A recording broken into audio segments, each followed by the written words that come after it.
Hello students of class 8th. Today we are going to continue chapter 1, that is the lumber room.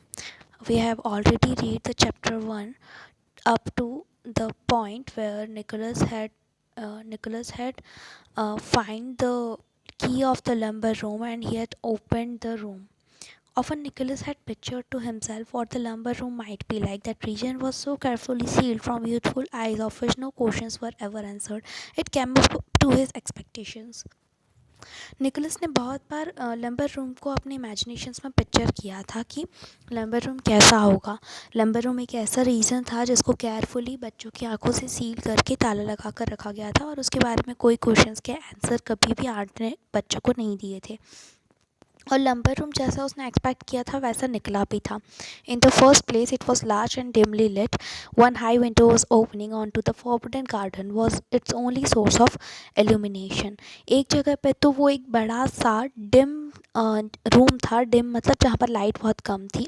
One high window, एक high बहुत ऊंची window थी open, जो पीछे के garden में मतलब गार्डन में खुलती थी, तो वो एक ओनली सोर्स था जहाँ से वहाँ पर लाइट आ सकती थी। In the second place, it was a storehouse of unimagined treasures. There were wonderful things for the eye to feast on. First and the foremost, there was a piece of French tapestry that was evidently meant to be a fire screen. और दूसरी जगह पर हम ये बोल सकते हैं कि वो एक स्टोर हाउस था जिसमें अनइमेजिन, जो सोच भी नहीं सकते वैसे ट्रेजर्स रखे गए थे। वहाँ पर बहुत सारी वंडरफुल थिंग्स थी, ऐसी चीज़ें थी जो उन आइज़ के लिए, मतलब हमारी आँखें उनसे हट नहीं पाती, ऐसी चीज़ें थी। सबसे पहली चीज़ वहाँ पे एक फ्रेम टेपेस्ट्री टंगी हुई थी। टेपेस्ट्री मतलब कि वूल से बनी हुई एक ऐसी पेंटिंग थी जो कि फायर स्क्रीन लग रही थी, मतलब कि एक ऐसी स्क्रीन लग रही थी जो जिंदा लिविंग थिंग हो। To Nicholas it was a living breathing story. Nicholas के लिए एक लिविंग मतलब कि जैसे उसके आंखों के सामने ही सब कुछ चल रहा हो, ऐसी स्टोरी थी। He took in all the details of the tapestry. उसने सारी डिटेल्स ली टेपेस्ट्री की। A man dressed in the hunting costume of some remote period had just pierced the stag with an arrow. It could not have been a difficult shot because the stag was only 1 or 2 paces away from him. In the thickly growing vegetation that the picture suggested, it would not have been difficult to creep up to a feeding stag. तो उस tapestry में क्या था? Tapestry में मतलब कि वो जो पेंटिंग थी उसने सारी डिटेल्स निकाली उस पिक्चर की। उसमें दिख रहा था कि एक इंसान था जो हंटिंग कॉस्ट्यूम में था, मतलब शिकार करने वाले कॉस्ट्यूम में था, और उसने एक स्टैग, एक डियर मतलब एक हिरण को एरो से एक मारा था। और उसके लिए डिफ़िकल्ट शॉट नहीं होगा क्योंकि वो हिरण उससे ज़्यादा दूर नहीं था, 1 और 2 पेसेस दूर ही था। और इतनी थिकली ग्रोइंग वेजिटेशन मतलब इतनी घास में, उसके लिए पिक्चर ये सजेस्ट कर रहा था कि जो स्टैग था, हिरण था, वो वहाँ पे घास खा रहा था और उसके लिए उसको डिफ़िकल्ट नहीं था कि उसको वो एरो से मार दे। And 2 spotted dogs were springing forward to join in the chase, had clearly been trained to keep to hill till the arrow was discharged. और 2 डॉग्स वहाँ पे स्पॉट हुए थे, मतलब उसी के पास में 2 डॉग्स खड़े हुए थे जिनको इतना ट्रेन किया हुआ था कि जब तक एरो से उसको हिरण के अंदर से एरो निकाले नहीं जाए तब तक वो हिरण को कहीं जाने ना दें। That part of the picture was simple. Picture का वो पार्ट सिंपल था। But did the huntsman see what Nicholas saw? पर क्या हंट्समैन ने वो देखा जो निकोलस को दिख रहा था? That 4 galloping wolves were coming in his direction through the wood. Nicholas ने देखा कि 4 वुल्व्स भेड़ पीछे से जंगलों में से आ रहे थे उन्हीं की डायरेक्शन में।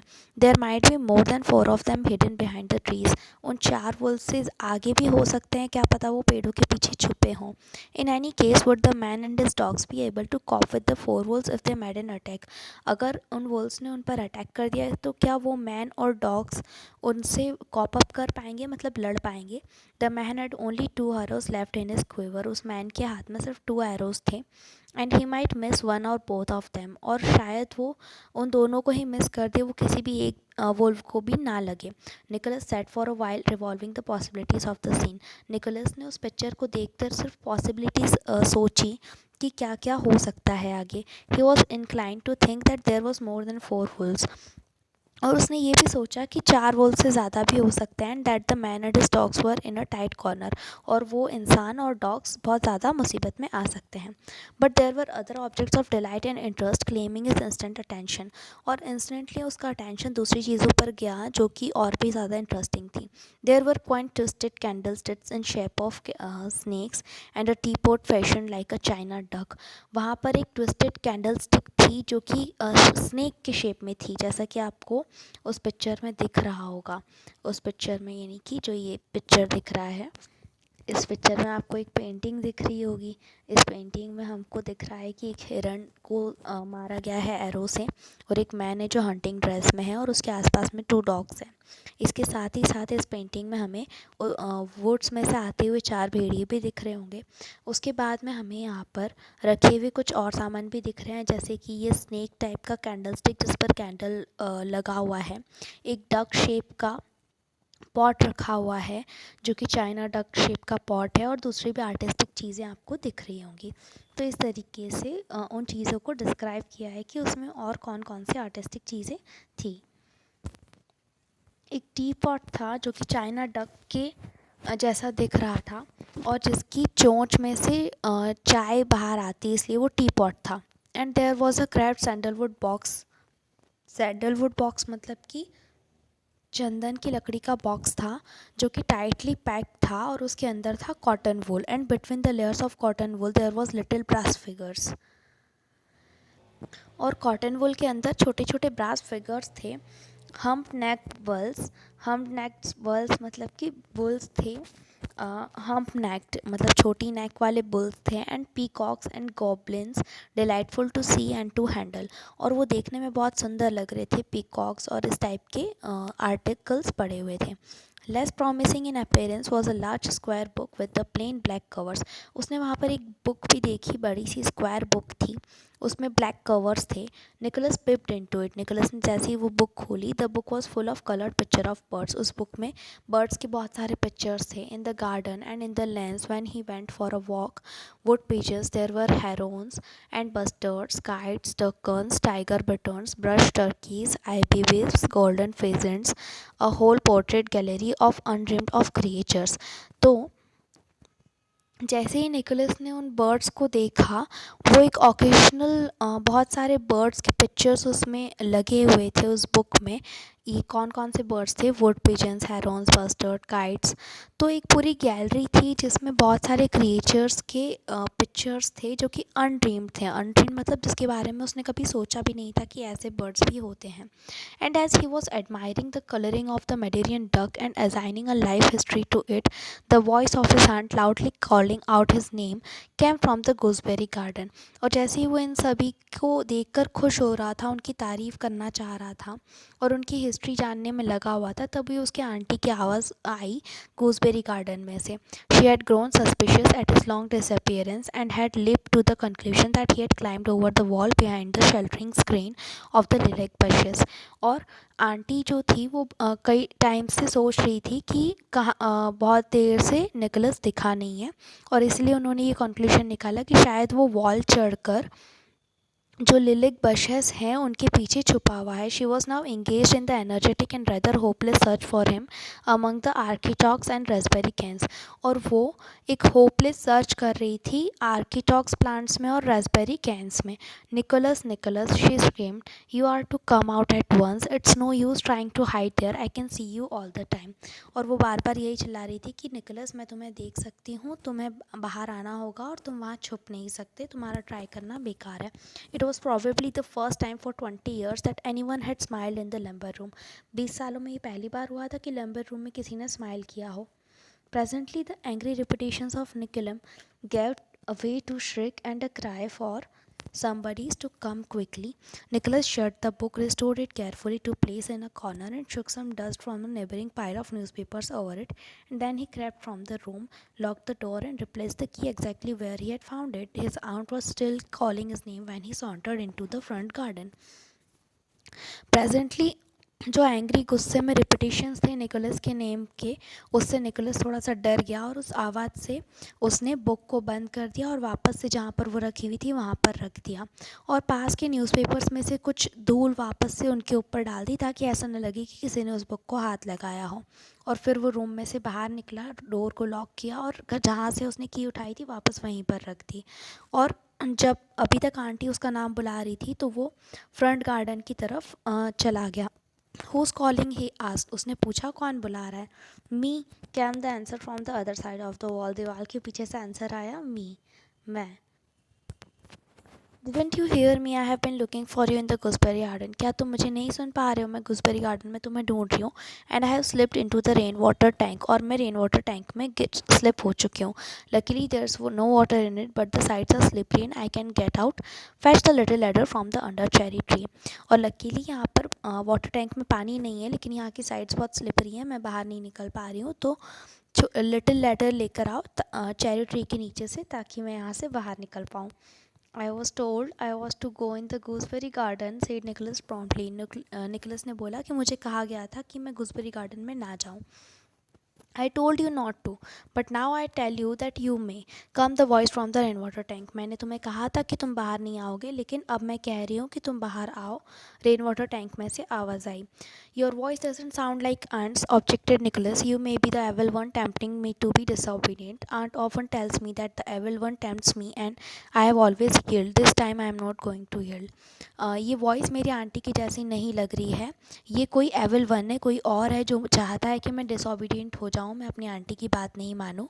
और वो एविल वन हमेशा चाहता है कि मैं हमेशा गलत काम करूँ, और इस बार मैं गलत काम नहीं करूँगा। Don't talk nonsense, said the prisoner in the tank, go and fetch the ladder. उल्टी सीधी बातें मत करो और सीढ़ी लेकर आओ। Will there be strawberry jam for tea, said Nicholas innocently. Nicholas ने इनोसेंटली पूछा, क्या चाय के साथ आप मुझे स्ट्रॉबेरी जैम दोगी? Certainly there will be, said the aunt, privately resolving that Nicholas could have none of it. Aunt ने प्रॉमिस किया कि ठीक है, मैं तुम्हें स्ट्रॉबेरी जैम दूंगी, तुम वहाँ से बाहर आओ।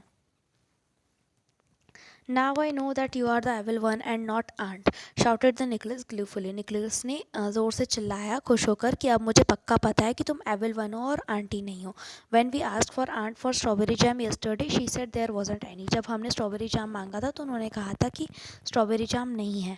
I know there was 4 jars of it in the store cupboard, but I looked and of course you know it's there.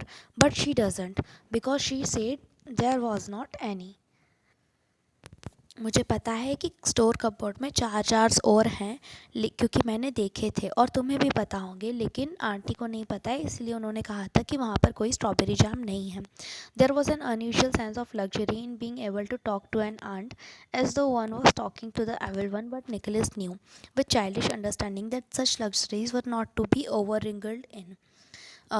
Luxury in being मतलब कि निकोलस को लग रहा था कि मैं नॉनसेंस बातें कर रहा हूँ, फिर भी वो चाइल्डिश मैनर में ये सोचकर कि ये एक एविल आंटी है, ये मेरी आंटी नहीं है, उसने इन सारी लग्जरीज़ को ध्यान नहीं दिया कि वो उसको स्ट्रॉबेरी जाम देगी। और he walked noisily away and it was a kitchen maid who eventually rescued the aunt from rain water tank, और वो वहाँ से चला गया और किचन मेड ने आंट को टैंक में से बाहर निकाला।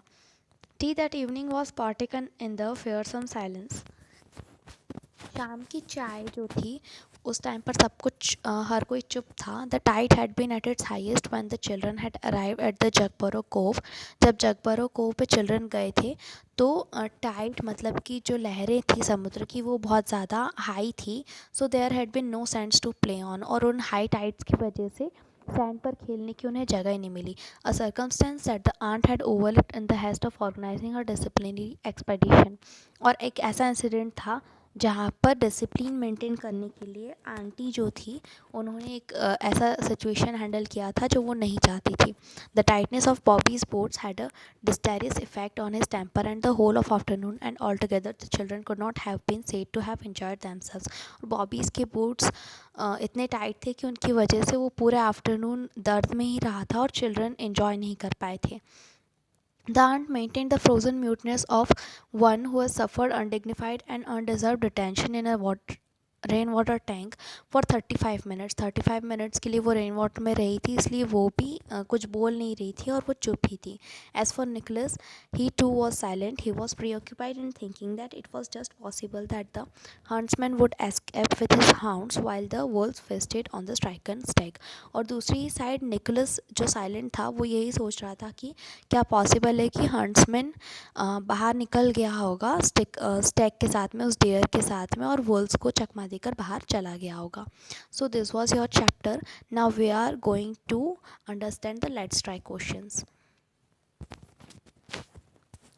लेट्स ट्राई वन में है कि हमें सिनोनियम्स को एनसर्कल करना है और एंटोनियम्स को अंडरलाइन करना है। तो इन वर्ड्स के जो ऑप्शंस दे रखे हैं उनका मीनिंग जो होता है उसको सर्कल करना है और उसका अपोजिट जो होता है उसको अंडरलाइन करना है। तो फ्रिवलेस का मतलब होता है लाइट हार्टेड, इसलिए वो सिनोनियम है तो उसको हमने इंसर्कल कर दिया। और उसका एंटोनियम होता है सीरियस, तो उसको हमने अंडरलाइन कर दिया। एलिज्ड का सिनोनियम है सस्पेक्टेड और एंटोनियम है डेफिनाइट। इम्प्रोवाइज का सिनोनियम है इन्वेंट और एंटोनियम है प्लान्ड। रिगरसली का सिनोनियम है स्ट्रिक्टली और एंटोनियम है लेनियंटली। ट्राइवियल का सिनोनियम है अनइम्पॉर्टेंट और एंटोनियम है सिग्निफिकेंट। इम्प्लीमेंटेड का सिनोनियम है अप्लाइड और नेग्लेक्टेड है इसका एंटोनियम। इंट्रूशन का सिनोनियम है डिस्टर्बेंस और एंटोनियम है हेल्प। क्वाइंट का सिनोनियम है ओल्ड फेशंड और एंटोनियम है मॉडर्न। सॉन्टर्ड का सिनोनियम है स्ट्रोल्ड एंड एंटोनियम है rushed. Let's try two. Nicholas was not going to the stands at Jaguar House because he was in disgrace. उसको punishment दी गई थी। B answer. The frog in the basin of the bread and milk was put there by frog को किसने डाला था? Nicholas himself. Answer is C. When the aunt said the Bobby had told her that his shoes were hurting him, Nicholas accused her of. Nicholas ने क्या इल्ज़ाम लगाया? That not listening when she was told important things. Answer is D. जब उसको important चीज़ें कही जाती है तो वो सुनती नहीं है। The aunt spent a couple of hours in travel garden operations because aunt ने garden operations में बहुत time बिताया है क्योंकि she needed to keep a watch on Nicholas does not enter the gooseberry garden. Answer is B. Question number 5. To Nicholas the lumber room was a Nicholas के लिए lumber room क्या था? Answer D. Storehouse of unimagined treasures. The aunt chuckled and called out to Nicholas because aunt जो थी वो Nicholas को बुला रही थी क्योंकि she had slipped into the rainwater tank. वो rainwater में गिर गई थी। Answer is A. Let's try 3. Question number 1. What was the reason for Nicholas for not being permitted to go to the jug burrow with the other children? Nicholas क्यों permitted नहीं था? क्योंकि Nicholas ने bread and milk में कहा था कि उसमें frog है और कोई उसको believe नहीं कर रहा था, लेकिन फिर भी वो nonsense बातें किए जा रहा था, इसलिए उसको punishment दी गई थी। Question number 2. From where she could watch the two doors and led to the forbidden paradise. Who is the author referring to here? Author यहाँ पर she को किससे refer कर रहे हैं? Why did she need to keep a watch on the doors? वो doors को क्यों देख रही थी? How did Nicholas plan to outwit his aunt? Nicholas ने कैसे प्लान किया कि वो अपनी आंट को चकमा दे सके? तो ऑथर ने निकोलस की आंट को रेफ़र किया है और वो निकोलस को गूसबेरी गार्डन में एंटर नहीं करना चाहती थी क्योंकि वो उसकी पनिशमेंट थी। उन्होंने बिलीव किया था कि निकोलस गार्डन में जाएगा just because he had been told not to, क्योंकि उसको कहा गया है कि गार्डन में नहीं आना है।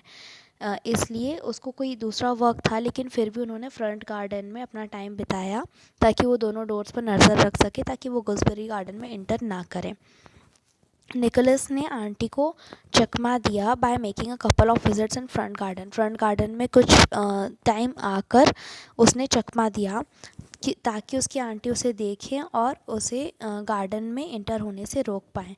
But he had no intention of going to the gooseberry garden. उसको गूसबेरी गार्डन जाना ही नहीं था, वो सिर्फ उसके आंटी को बिलीव कराना चाह रहा था कि वो उनको डिसऑबे करने के अटैम्प्ट्स कर रहा है। एक बार वो फुली कन्विंस्ड हो गई कि वो डिसऑबे करेगा और गार्डन में बार बार आएगा, तो कन्विंस होने के बाद में वो गार्डन में ही रुकी हुई थी और निकोलस धीरे से घर में जाकर अपने प्लान को इम्प्लीमेंट कर रहा था ताकि उसको लंबर रूम में जाना मिल सके और वहाँ के अननोन एडवेंचर्स को देखना मिल सके। Question number 3. How does Nicholas spend his time while he is in the lumber room? जब वो लंबर रूम में रहता है तो वो अपना टाइम कैसे निकालता है? वो अनइमेजिन ट्रेजर्स को देखता है और वहाँ पर एक जो पोर्ट्रेट लगी हुई थी उसको देखता है, जिसमें एक मैन रहता है हंटिंग कॉस्ट्यूम में, जिसने एक स्टैग को पेयर्स किया है और एक एरो से पेयर्स किया है। वहाँ पे थिक वेजिटेशन है, 2 डॉग्स हैं। निकोलस ने 4 वुल्व्स को इमेजिन किया है जो कि हंटर की तरफ आ रहे हैं उनको अटैक करने के लिए। और रूम में और भी कुछ ट्रेजर्स रखे हुए थे, जैसे कैंडल स्टिक्स जो कि स्नेक्स के शेप में थी, चाइना डक, सैंडलवुड बॉक्स था जिसके अंदर कॉटन वूल थी और उसके अंदर 2 ब्रास फिगर्स थे, जिसकी वजह से निकोलस खुश हो रहा था। और उसको एक बुक भी दिखी जिसमें डिफरेंट कलरफुल वैरायटीज़ के बर्ड्स थे और निकोलस उस वर्ल्ड ऑफ इमेजिनेशन में खोया हुआ था लंबर रूम में। Why did the aunt need to keep from Nicholas? What did Nicholas give for not helping her? Aunt Nicholas से आंट को निकोलस की हेल्प क्यों चाहिए थी और निकोलस ने उसको क्यों हेल्प नहीं किया था? आंट को हेल्प चाहिए थी क्योंकि वो रेन वाटर टैंक में स्लिप हो गई थी और उसमें पानी नहीं था, उसकी साइड स्लिपरी थी और वो बाहर नहीं निकल पाई थी। उन्हें लैडर चाहिए थी। निकोलस को कहा गया था कि वो गूसबेरी गार्डन में एंटर नहीं करेगा और उनकी जो वॉइस आ रही थी रेन वाटर टैंक में से वो उसकी आंटी जैसी नहीं लग रही थी। तो उनको ऐसा लग रहा था कि वो एक एविल आंटी है, क्योंकि उसकी आंटी ने हमेशा कहा था कि जो एविल हैं वो उसको शरारत करने पे मजबूर करते हैं। तो आंट ने उसको डांटा कि वो नॉनसेंस बातें कर रहा है और वो सीढ़ी लेकर आए। निकोलस ने उनसे पूछा कि क्या वो टी पे स्ट्रॉबेरी जैम देंगी। तो जब आंटी ने कहा कि हाँ वो देंगी, तो निकोलस ने उनसे कहा कि अब तो पक्का ये एविल वन ही है, क्योंकि वो नॉटी और शरारती था और वो वहाँ से चुपचाप चला गया। Tea at the evening was partaken of fearsome silence. What was the reason for the tea to be solemn affair? तो चाय के टाइम पे सब लोग चुप क्यों थे? क्योंकि पूरा दिन बच्चे हाई टाइड की वजह से बीच पर खेल नहीं पाए थे और बॉबी के बूट्स ने उसे इतना हर्ट किया था कि पूरे आफ्टरनून वो भी चल नहीं पा रहा था और चिल्ड्रन खुश नहीं थे, इन्जॉय नहीं कर पाए थे। आंट क्वाइट इसलिए थी क्योंकि वो रेन वाटर टैंक में 35 मिनट्स तक अंदर ही थी और कोई भी उन्हें बाहर निकालने नहीं आ रहा था। निकोलस अपनी इमेजिनेशन में खोया हुआ था और वो सोच रहा था कि हंट्समैन उस टेपेस्ट्री में से क्या अपने डॉग्स के साथ बाहर निकल पाया होगा। In your opinion should Nicholas have rescued his aunts from the rain water tank? आपके ओपिनियन में क्या निकोलस को आंट को रेन वाटर टैंक में से बाहर निकाल लेना चाहिए? In the story the aunt's plan to punish Nicholas goes awry in a number of ways. The Nicholas finds himself in disgrace for putting a frog in his breakfast, and the aunt punishes him and does not allow him to accompany the rest of the children for an outing at beach. तो aunt ने Nicholas को एक punishment दी थी क्योंकि उसने अपने ही breakfast में frog डाला था। तो उसे लग रहा था कि उसे बहुत ज़्यादा पनिशमेंट दी हुई है। वो ये भी बताती कि उसे गूसबेरी गार्डन में नहीं जाना है जहाँ पर वो एंजॉय कर सकता था। निकोलस गूसबेरी गार्डन में जाने में इंटरेस्टेड नहीं था, लेकिन उसे लंबर रूम के ट्रेजर्स, छुपे हुए ट्रेजर्स को देखने का बहुत इंटरेस्ट था। तो उसने आंटी को चकमा देकर लंबर रूम में एंटर किया, वहाँ पर पूरी आफ्टरनून एंजॉय किया।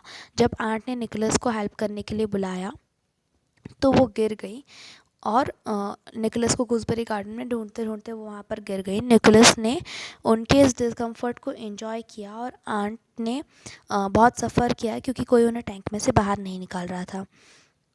By stating that she was not his aunt but the evil one, which the aunt had always taunted him about, हमेशा आंट उसको टॉन्ट करती रहती थी कि कोई एविल तुमसे शरारतें करवाता है। तो उसने आंटी को ये स्टेट किया कि आप एविल आंटी हो। So at the end Nicholas is able to take a small bit of revenge. End में निकोलस को ने एक बदला ले लिया and is able to feel satisfied. और अब वो सेटिस्फाइड था that he was able to outwit his aunt की, ताकि उसने आंटी को चकमा दे दिया था। So this was your chapter let's try 5। Let's try 5 में आपको treat to treat, give a treat, treat a disease, to treat with, treat as a treat. तो यहाँ पर आपको ट्रीट वर्ड से अलग अलग फ्रेजेस दिख रहे हैं जिनके मीनिंग अलग अलग होते हैं। तो आपको इन वर्ड को यूज़ करके कुछ सेंटेंसेस बनाना है। This is let's try 5 which you have to complete. And in let's try 6 there is a match the following, जो उनके वर्ड मीनिंग से हमें मिलानी है। तो वर्ड मीनिंग्स हमने लेसन में पढ़ लिए हैं, उन्हीं वर्ड मीनिंग से आपको ये मैच कंप्लीट करनी है। So complete this in your book and right this question answers in your copy. Keep studying.